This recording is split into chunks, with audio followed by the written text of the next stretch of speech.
Without commitment. Tutorial po tayo guys, paano maglagay ng thumbnail sa live stream. Ayan, click natin StreamYard. Ayan, tapos create. Create po tayo guys. Live stream. Tapos plus natin kung saan natin ilalagay yung live natin sa YouTube. Yan. Click tayo ng account. Ayan. Pilitin ang account ang gagamitin natin. Yun. Paspasan lang to guys. Madalian lang. Allow.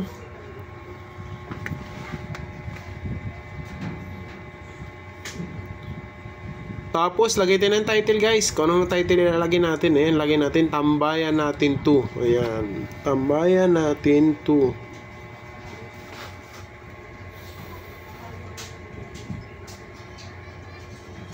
Ayan. So, bahala lang kayo guys kung maglagay pa kayo ng description. Yan. So, ang ituturo naman natin dito kung paano maglagay ng thumbnail. Eh, no? Paano? Dapat guys, mayroon ka ng thumbnail na nakasave dyan sa gallery mo. Para i-ano mo na lang yun, isisilik mo na lang yun. Ha? Isisave mo yung thumbnail mo sa gallery. Ayan. Ano mo? Ayan. Schedule. Mag-i-schedule mo. Tinignan ko lang kung anong date guys. Ayan, kasi i-schedule ko. Ayan, para bukas to live. Ayan, i-schedule ko siya. Ayan, August 10, 2023. Tapos kung yung oras, ayan, alauna. Lalagyan ko guys, alauna. Tapos 00, kasi saradong alauna. PM, okay na yun guys, PM na. Tapos yun, pindutin natin yung thumbnail guys. Yung upload thumbnails, nakalagay na upload thumbnails. Ayan. Tapos hanapin na natin yan dito sa gallery natin. Ayan, oh, wala dyan. So puntahan natin doon sa phone gallery. Ayan. Check natin. Ito yung phone gallery. Yan. Click natin gallery, browse. Yan, browse. Yan, gallery.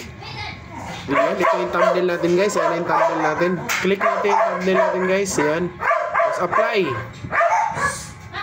Apply guys. Yan. Lalabas na yung thumbnail natin yan guys. Ayan na. Yung thumbnail natin guys. Yan na yun. Nakalabas na yan.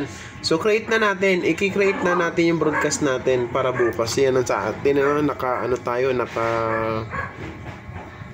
Yun, ganyan guys, create para bukas. Upcoming live para bukas na yan. Ganyan lang guys, maglagay ng thumbnail ha. Ganun lang kadali, yan. Dapat may ginawa natin thumbnail, nakasave na sa gallery natin. Tapos yun, hahanapin na lang natin. Okay guys, thank you very much. Sana nakatulong po sa inyo. Yan.